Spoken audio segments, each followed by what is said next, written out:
மெருகண்டு முனிவர்னு ஒருத்தர் இருந்தார். அவருக்கு ரொம்ப காலம் குழந்தையே இல்லை. குழந்தை பாக்கியம் இல்லாததுனால தவம் இருந்து சிவபெருமானை வேண்டுகின்றார். அப்போ சிவபெருமான் இந்த வரம் கொடுக்கறதே வல்லவர். ஒரு சாய்ஸ் கொடுக்குறார். உனக்கு அறிவு ஆயுள் குறைவான குழந்தை வேண்டுமா, இல்லை அறிவுள்ள ஆயுள் குறைவான குழந்தை வேண்டுமா அப்படின்னு கேட்குறார். உடனே முனிவர் சூஸ் பண்ணுறார், எனக்கு ஆயுள் குறைவான அறிவுள்ள குழந்தை வேண்டும் அப்படின்னு. உடனே அப்படி பிறந்தவர் தான் மார்க்கண்டேயர். அவர் பிறக்கும் போதே அவருக்கு ஆயுசு குறைவு அப்படின்னு ஒரு விதி. வெறும் 16 வயசு தான் அவர் உயிரோடு இருப்பார் அப்படின்னு சொல்லி ஜோதிடர்கள்லாம் கணிச்சாச்சு. இப்போ அவங்க அம்மா அப்பாவுக்கு ரொம்பவே கஷ்டம்.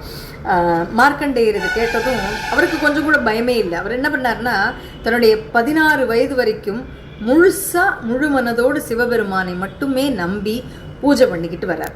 தினமும் சிவலிங்கத்துக்கு பூஜை, சிவநாம ஜெபம் இதெல்லாம் பண்ணுறார். ஒவ்வொரு நொடியும் அவருடைய வாழ்விலே சிவமயமாகவே இருந்தது.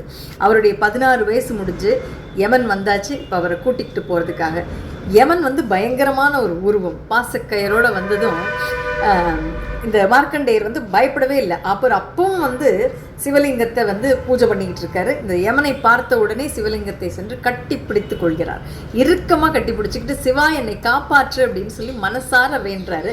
யமன் தன்னுடைய பாசக்கயிறை இப்போ வீசணும். இப்போ வீசின உடனே இந்த கயிறு என்னாச்சுன்னா மார்க்கண்டேயரோட சேர்த்து சிவலிங்கத்தையும் பிடித்தது. உடனே சிவபெருமானுக்கு கோபங்க. அந்த கோபத்திலே தோன்றி யமனை தன்னுடைய காலாலே உதைக்கின்றார். என்னுடைய பக்தனுக்கு மரணம் இல்லைன்னு சொல்லி மார்க்கண்டேயருக்கு சிரஞ்சீவி பட்டத்தை கொடுக்கிறார். அதாவது அவருக்கு மரணமே இல்லைன்னு வரம். இது எப்படின்னா பக்தி எவ்வளோ வலியது பாருங்களேன். தேவாரத்தில் அப்பர் பெருமான் சொல்லுவார் ஒரு அழகான வரி, இந்த காலனை உதைத்த கழலடி கண்டோமே. அதாவது மரணத்தின் கடவுளான யமனை உதைத்த திருவடியை நாம் கண்டோம் அப்படின்னு அர்த்தம். எவ்வளவு சக்தி வாய்ந்த வரிகள் பார்த்தீங்களா இது. இதில் என்ன அப்படின்னாக்க, நம்ம மார்க்கண்டேயர் கதையில் ஒரு விஷயத்து மேலே நாம் வைக்கிற உண்மையான நம்பிக்கை, தூய்மையான ஈடுபாடு தான் முக்கியம். மற்றவங்க என்ன சொல்கிறாங்க, நம்மக்கிட்ட என்ன இருக்குது இல்லைங்கிறதெல்லாம் முக்கியமே இல்லை. நம்ம மனசில் இருக்கிற உறுதியும் நம்பிக்கையும் தான் நம்முடைய பலம். நன்றி, வணக்கம்.